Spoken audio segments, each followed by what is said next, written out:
Olá pessoal, sejam bem-vindos ao nosso podcast. Estamos no ponto de virada. O relógio não para e cada segundo que passa o impacto das mudanças climáticas se torna mais real. Estamos prontos para agir ou vamos continuar adiando o inevitável? O futuro começa agora.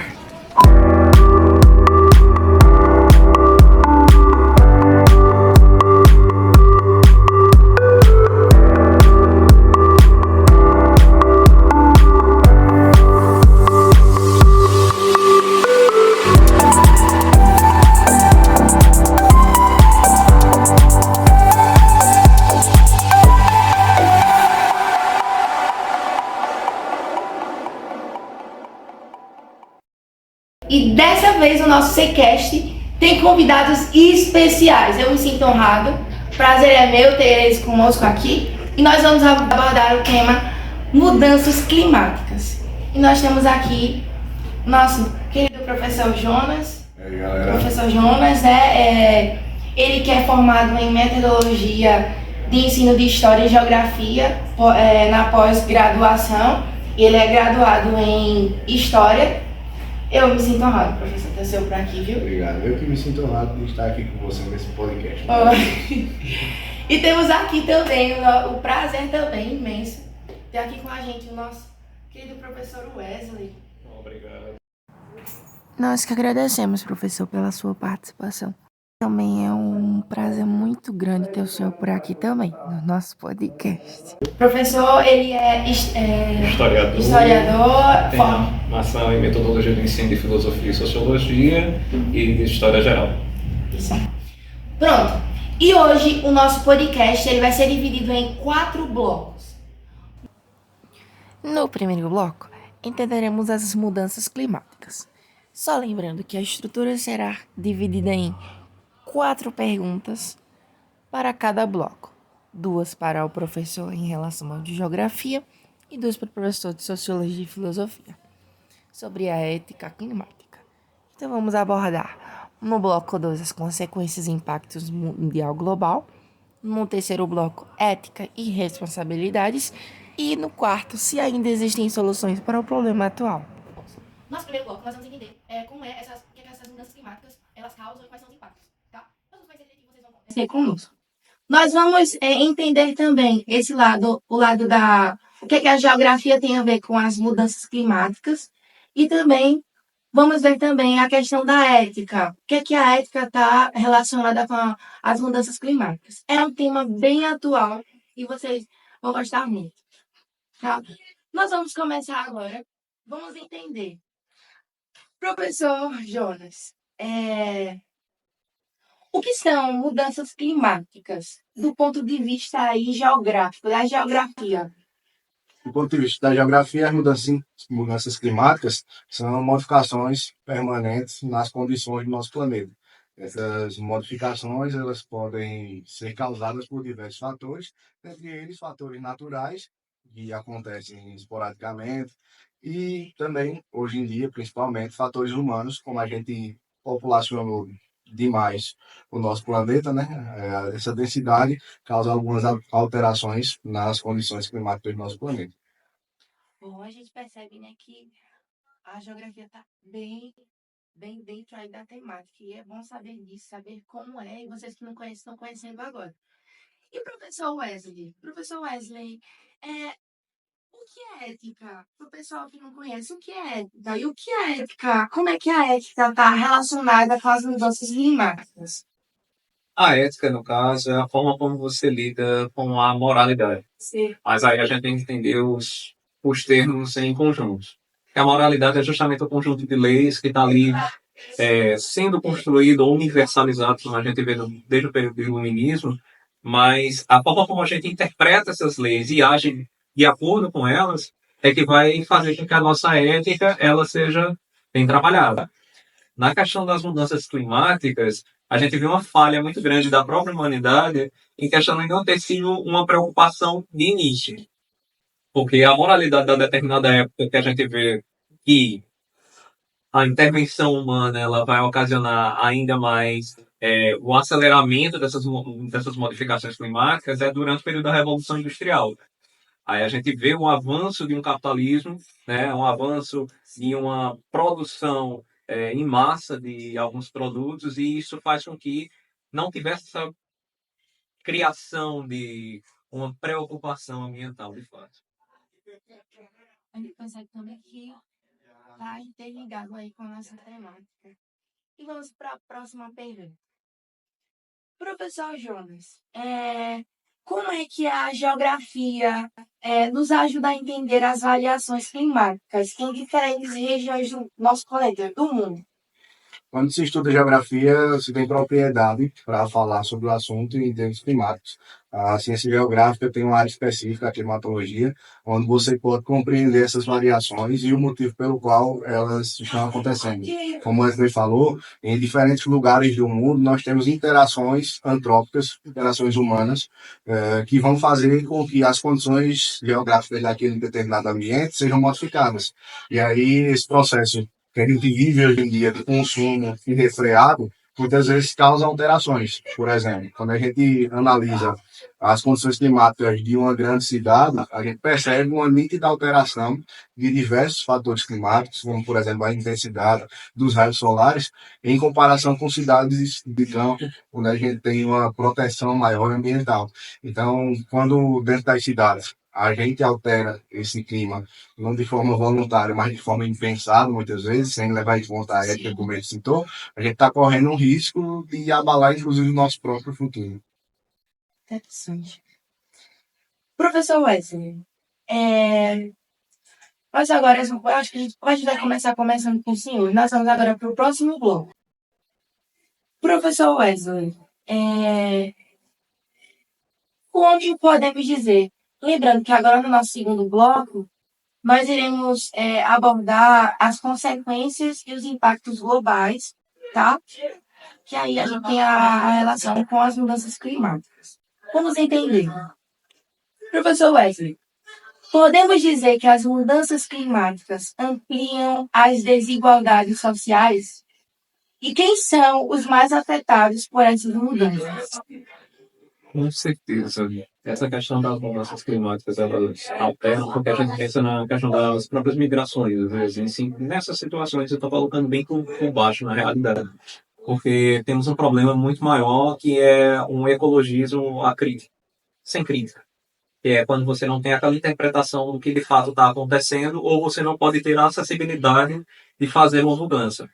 Uma das coisas que mais acontece é quando a gente para pensar que existe uma ideia de capitalismo verde, que é você não fazer uma reforma estrutural e pensar que esse capitalismo verde que está tentando se conectar com as questões da sustentabilidade, ele não faz sentido para quem não tem acesso a recursos básicos. Por isso que é muito difícil a gente desassociar a ideia de que vai haver alguma mudança ou ter uma forma de uma conscientização. Um dos grandes erros que a gente pode perceber é quando surge aquele velho ditado, né? Que é, se cada um fizer a sua parte, vai dar certo. Isso não existe, né? Porque a parte que você pode fazer, às vezes, não é a parte que o outro possa fazer de fato, e não porque por uma falta de ética, né? É uma falta de acessibilidade de fato. Então, a parte coletiva, ela influencia muito, né? A parte da estrutura social e econômica influencia demais. Interessante. E vamos voltar agora para a geografia. Quais são as áreas, professor? Quais são as áreas mais vulneráveis aos impactos das mudanças climáticas?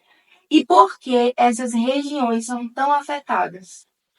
Ligando um pouco com a pergunta que foi feita para o Wesley, infelizmente, é uma não coincidência que as regiões onde nós temos maior deficiência em termos de gestão ecológica, climática, são justamente os lugares onde se tem pouco recurso. Né? A gente vai analisar, esses lugares são os principais afetados por problemas oriundos do aquecimento global, desertificação, lugares sem água, falta de distribuição de recursos, todas essas temáticas está interligada justamente com essa questão que você perguntou. Esses lugares acabam sofrendo muito mais. A gente poderia citar muitos lugares do mundo, algumas regiões da África, por exemplo, lugares próximos a nós aqui no Brasil, como a região do Sertão, que infelizmente acabam sofrendo mais devido à falta de acesso à tecnologia, à falta de distribuição de recursos, à má administração de alguns governos, que fazem com que essas regiões sofram por longos períodos quando, na verdade, se houvesse uma consciência um pouco maior de distribuição, seria muito mais simples resolver. Cito, por exemplo, a questão da água. A água é um recurso muito importante, fundamental para a vida humana em vários fatores, mas, infelizmente, algumas regiões usam de forma demasiada e outras regiões, infelizmente, ficam sem esse recurso. Como o Wesley citou, em muitos casos, existe uma água que a gente não enxerga, né? A água que a gente considera chamada água virtual, ou a pegada hídrica, são as indústrias, as empresas, que acabam gastando em grande quantidade para a produção de produtos que nós consumimos no dia a dia, de forma impensada, sem muitas vezes questionar a origem daquilo ali. Para produzir, por exemplo, 1 quilo de manteiga, quantos litros de água são gastos? Estima-se cerca de 18 mil litros de água. Então, isso realmente é uma água que a gente não enxerga.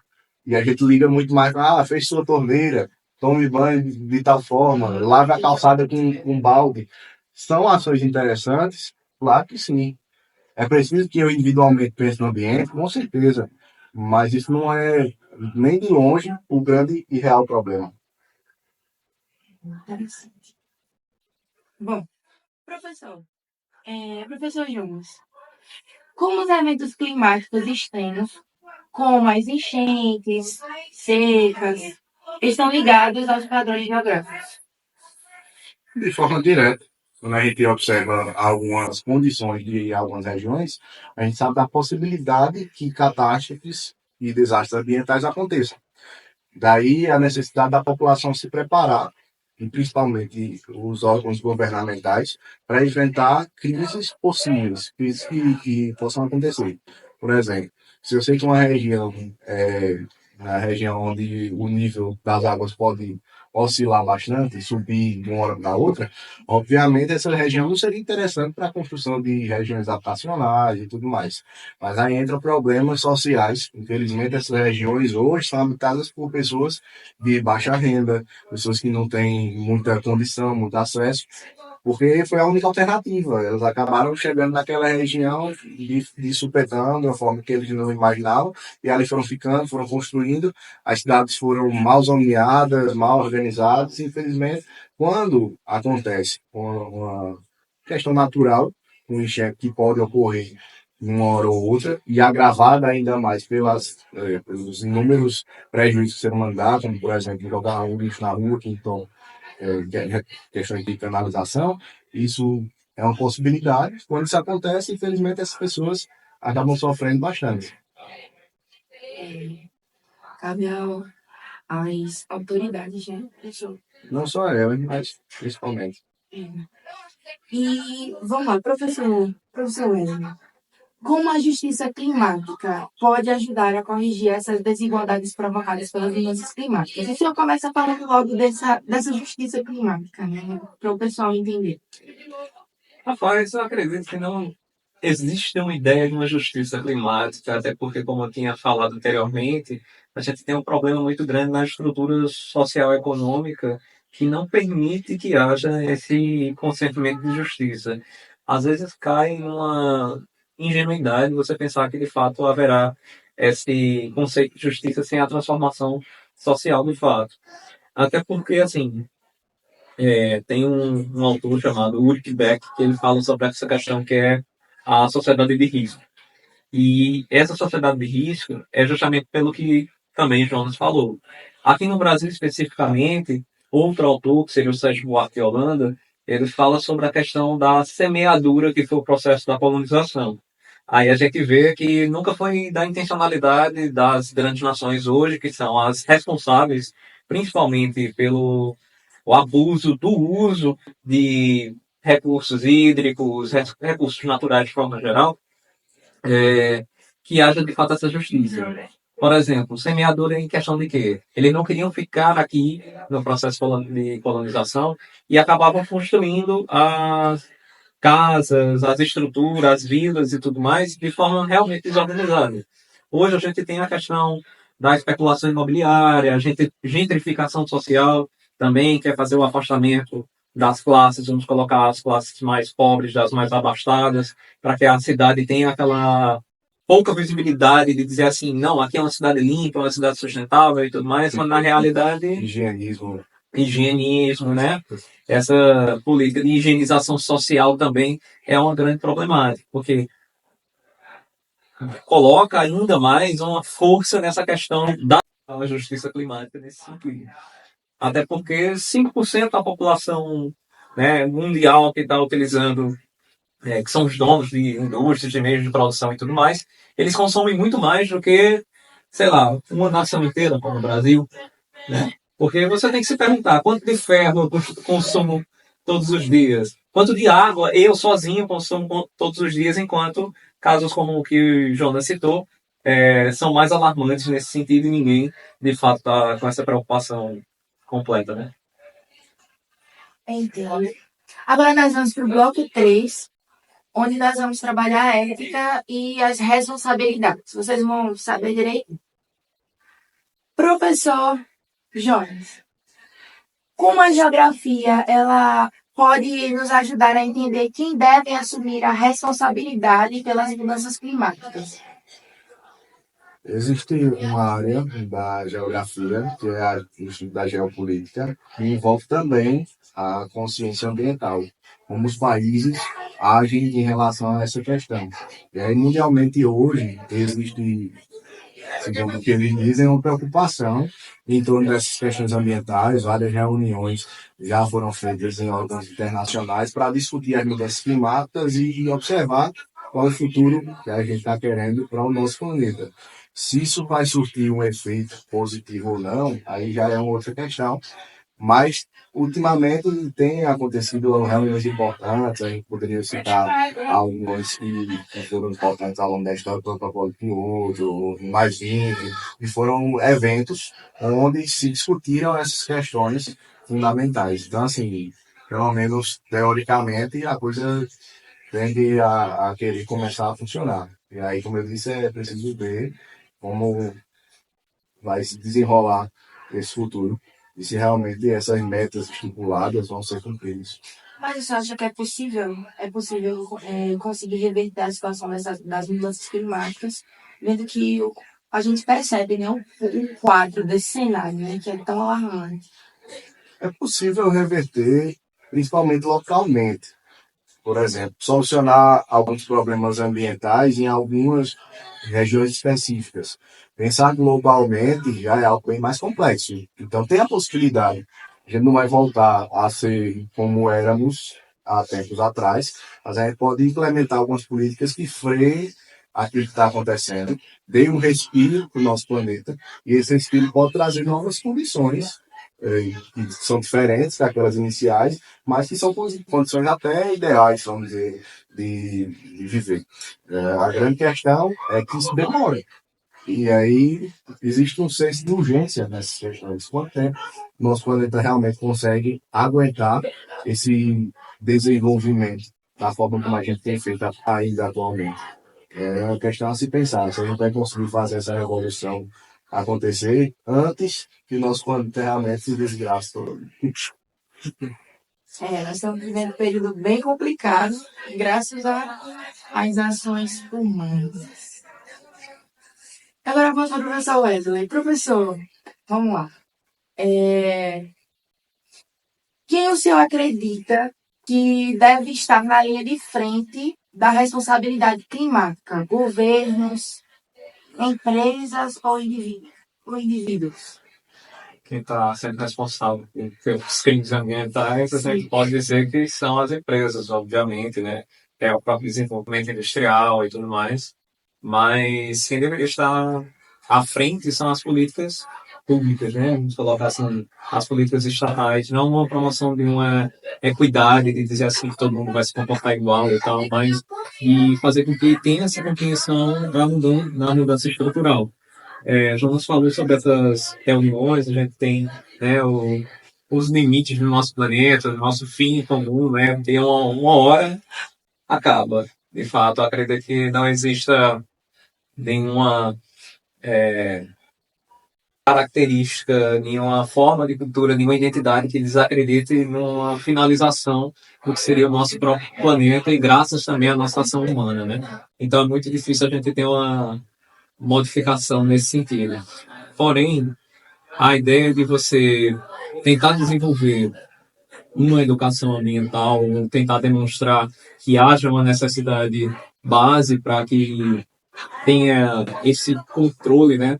Que às vezes a própria natureza ela dá uma resposta. A gente passou por um processo de pandemia, né? E a pandemia deu uma possibilidade de respiro para o próprio planeta, né? A gente teve uma diminuição na produção de gases, já teve uma diminuição geral, assim, um aumento de algumas florestas e tal, justamente por conta dessa possibilidade que a própria natureza desenvolveu nesse sentido para frear a destruição. Então, às vezes a gente pode pensar que uma pandemia pode trazer males, mas de formas naturais é a forma que o planeta tem para dar essa resposta. Professor, você acha que está acontecendo alguma coisa? Assim,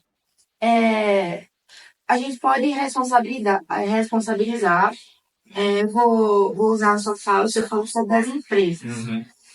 O senhor acha que está acontecendo alguma coisa para que. O senhor acha que está acontecendo alguma intervenção? Eles estão fazendo alguma coisa para que haja uma intervenção? E se essa intervenção está realmente acontecendo ou continua só no discurso? Eu acredito que seja mais discurso, porque é feito, eu tinha dito anteriormente, existe um tipo de política que ela se chama eco-friendly, quer dizer, sou amigo do meio ambiente, quando na realidade não é, né? E a gente vê que é só colocar um rótulo para dizer assim, esse produto é sustentável, mas a ideia justamente é a do consumo, como o próprio Jonas falou. Se você tem um consumo desenfreado, não adianta ser o produto mais sustentável possível. Esse produto até se tornar degradável ao ambiente vai levar anos e anos. Ele E tem uma assim, tendência para a demanda, né? Se a população, por exemplo, então, surgindo uma onda de veganismo, então vamos virar vegano para a gente poder vender. Vamos virar isso aqui, vamos botar um selozinho de protege o planeta, porque é o que o povo está precisando. Então vai atendendo a demanda, daquilo que vai rolando, muito mais numa preocupação com vamos continuar vendendo, do que numa preocupação com a questão ambiental. Muda o rótulo, mas não muda o consumo, então não adianta muita coisa. É por isso que a gente vê que é muito discurso e pouca ação de fato. E a gente percebe. Eu tô aprendendo muito. E aí, vamos agora para o nosso. Vamos voltar para o professor. Professor Jonas, nosso professor, e a localização e os recursos de uma região podem influenciar nas negociações climáticas globais? Se a resposta for sim, de que forma? A localização e os recursos de uma região, ela pode influenciar nas negociações climáticas globais, sim ou não? Certeza. Dependendo do lugar em que eu estou, eu tenho recursos diferentes. E esses recursos podem ser enviados e trazidos de outras regiões para abastecer a minha necessidade. Então, por exemplo, se eu vivo em uma determinada região, do plantio do arroz é difícil, e em outra região tem mais acessibilidade de plantio desse recurso, a gente pode fazer um câmbio, uma troca financeira, e estabelecer um contato entre as duas regiões. Por isso que, hoje em dia, essas interações que a gente estava citando têm seus prejuízos, mas tem também seus benefícios. A gente vive num mundo globalizado, onde o acesso a recursos é mais simples. Eu estou falando apenas questão alimentícia, mas em outros fatores também. A questão geográfica privilegia e tira sempre algo da gente. A gente sempre vai ter benesses de acordo com aquele lugar que a gente mora e prejuízos. senhor acha que, professor Wesley, o senhor acha que os países ricos têm uma responsabilidade ética maior em mitigar os impactos do que os países em desenvolvimento? Com certeza, até porque são os países ricos que absorvem esses recursos que há nos países em desenvolvimento. Se a gente for parar para pensar, Jonas utilizou um termo muito interessante, que é a ideia da globalização. A gente não tem a globalização só do acesso às informações, mas a gente também tem a globalização relacionada à pobreza, né? Então, o mendicante que existe na Argentina vai ser o mendicante que existe, sei lá, no Japão, né? Justamente por conta dessas conectividades, e ainda existe essa grande problemática do acesso a esses recursos, como o próprio Jonas também falou. Porque se todos os países, eles dependem, no caso os países mais desenvolvidos, eles dependem da extração dos recursos dos países que estão em desenvolvimento e até mesmo dos subdesenvolvidos, a gente está fazendo como se fosse um grande canudo.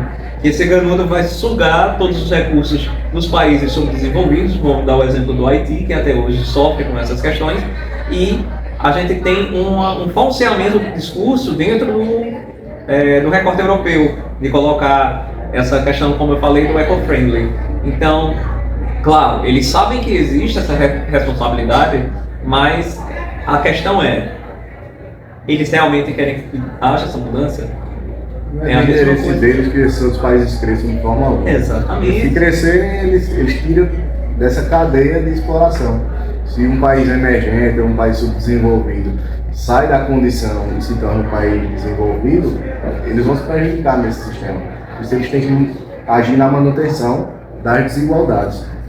E isso eles fazem com maestria. Com certeza. Então é meio complicado da gente querer que eles desenvolvam um pensamento ético quando não existe a ética mais, de fato, existe a ideia do valor. E aí nós vamos agora para o último bloco, que seria o nosso quarto bloco, tá? Eu vou tentar resumir bem rapidinho, tá? Para a gente concluir, tá? Agora a gente vai tratar das soluções, como é que a gente pode solucionar, tá? E aí a gente vai começar com o professor Wesley. Professor Wesley, como é que a gente pode motivar as pessoas e as instituições a adotarem práticas mais éticas e sustentáveis em relação ao clima? Excelente pergunta, porque talvez eu não consiga respondê-la de fato, se a gente pensar na questão da própria motivação. Porque a motivação ela vai estar sempre associada à ideia de como você consegue interpretar e aprender determinado conteúdo. E a gente vê que existe uma educação voltada para um fetichismo. Porque a gente sempre pensa no querer, no ter, né, no absorver, e isso tudo atrapalha essa questão do desenvolvimento. Vou dar um exemplo de um autor, um pensador que eu gosto demais, que é Immanuel Kant, que eu vejo também ele como ingênuo para o tempo dele nesse sentido. Ele acreditava que todo mundo ia alcançar a racionalidade. E a gente vê que os meios de comunicação, a forma como as informações elas são passadas e a forma como essas mesmas informações elas são absorvidas, não se desenvolve a ideia de conhecimento. A gente absorve muita informação, mas não sabe fazer os conectivos. É a mesma ideia aí do processo de você tentar entender ou pensar que fechar a torneira, como o Jonas disse, tomar banho só por 5 minutos, vai resolver uma questão global pior que está relacionada justamente a essas grandes indústrias, essas grandes empresas que consomem muito mais do que qualquer país subdesenvolvido ou em desenvolvimento. Então a solução para o agora, eu acredito que não exista. Talvez tenha que ser um processo bem impactante, né? Como foi o caso literalmente da pandemia, que a gente teve que dar respostas emergenciais, porque só sofrendo na pele é que dava para tentar arranjar uma solução. E eu acredito que vai ser o mesmo processo nessa questão para a gente. Então, solução não há. Estou entendendo, professor. E, professor Jonas, quais soluções geográficas ou tecnológicas a gente tem em relação aí com a questão de que a geografia agora tem uma certa tecnologia, não é isso? E o senhor acha que pode ajudar a reduzir as mudanças climáticas a curto ou longo prazo? Sempre a longo prazo. A curto prazo, alguns recursos tecnológicos podem causar alterações locais. Vou pegar, por exemplo, questão da água. Seria simples, fácil, pegar uma região, ter um lençol freático, criar um poço e resolva, soluciona o problema local de uma região. Só que para solucionar mundialmente, questões climáticas e tal, eu preciso, com certeza, de ações a longo prazo, como eu falei anteriormente, sem pensar no futuro distante, a gente não pode garantir que esse futuro chegue. Então é necessário que a gente faça algumas soluções do tipo. Por exemplo, em questão da água, a alternativa que tecnologicamente a galera levanta sempre é a questão da dessalinização, que é uma ideia infantil, simples, tirar o sal da água e pronto, é da água, fácil. Só que a grande questão é que ainda é uma alternativa muito cara, dispendiosa demais e que causa outros prejuízos. Por exemplo, para produzir essa questão da evaporação da água e do sal, não, eu preciso que uma termoelétrica vá agir. Mas a energia térmica é gerada como? Ela é gerada através ainda de fontes de combustíveis fósseis. Então eu estou queimando aqui carvão, causando prejuízos climáticos para poder obter água. Percebe que é tudo uma cadeia, eu estou criando outro problema para tentar solucionar isso daqui. Então ainda são alternativas que precisam ser estudadas. Como é que eu vou fazer com que esse recurso seja possibilitado, mas sem prejudicar em outra área? É muito difícil essa questão. E a gente percebe a complexidade, tudo que está acontecendo e o que pode acontecer também. E eu fico muito feliz, né? A gente hoje abordou um tema bem complexo sobre as mudanças climáticas. E assim, eu vou sair daqui aprendendo. Inclusive você que está assistindo vai sair com certeza com informação aí e carta na manga aí para você absorver e compartilhar também. E eu estou feliz, estou muito feliz. Eu espero que você tenha entendido e, se possível, você compartilha esse vídeo com o pessoal aí, família, amigo, e você sabe como fazer dessa forma. E eu estou muito feliz, agradeço ao nosso professor Wesley, ao nosso professor aqui no nosso o professor Jonas também. O professor Vicente Monteiro. Agradecemos também a nossa professora, querida professora Aline, por essa oportunidade e estou muito feliz. E você que não assistiu o primeiro episódio, sabe por que eu não falei isso no início? Porque eu sabia que você não ia assistir esse vídeo, então eu deixei para falar no final. Então agora você vai voltar lá no primeiro episódio se você não assistiu e vai lá, deixa o like. Se você não se inscreveu ainda no canal, se inscreve e apoia o nosso projeto. Estamos discutindo aí as questões climáticas e vale aí a sua conscientização. Muito obrigada, e até o próximo episódio.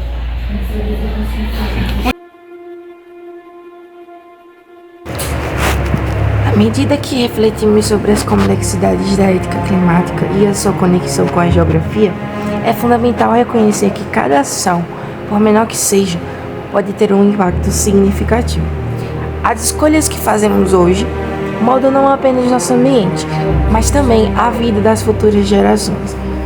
Nesse podcast, ouvimos duas vozes distintas que nos convidam a considerar diferentes perspectivas sobre como podemos enfrentar os desafios climáticos. A interdependência entre nossas ações e o espaço em que habitamos nos lembra que somos todos parte de um mesmo ecossistema. Vamos levar essa conversa além. Que tipo de mundo queremos construir? Como podemos unir esforços para garantir um futuro sustentável e justo para todos? A mudança começa conosco e cada passo conta. Como o professor falou, a mudança começa no coletivo. Então vai eu e você. E vamos utilizar a ética mais uma vez. E mudar de uma vez por todas o planeta. Obrigado por nos acompanhar nessa jornada.